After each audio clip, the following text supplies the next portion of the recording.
Welcome to our channel. If you want to invest in low-risk assets, follow these step-by-step instructions to preserve capital while earning modest returns on your money. Step 1. Understand that low-risk investments typically offer lower returns than stocks, but provide greater stability and capital preservation. These assets are appropriate for emergency funds, short-term goals, and conservative portfolios. Step 2. Consider high-yield savings accounts as a foundation for low-risk investing. These accounts offer safety through federal insurance while providing returns significantly better than traditional savings accounts. Step 3.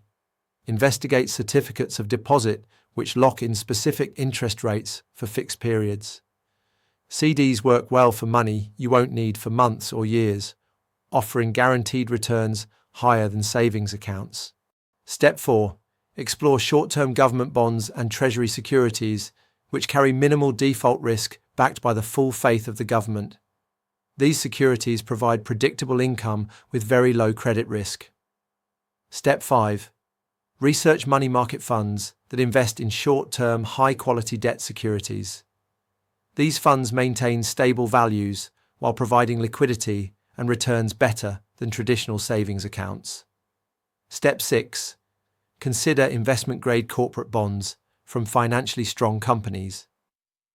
While carrying slightly more risk than government securities, quality corporate bonds offer higher yields with manageable risk. Step 7. Diversify across multiple low-risk assets rather than concentrating everything in one type. Even within low-risk investing, diversification provides additional stability and potentially better returns. Don't forget to like this video and subscribe to our channel.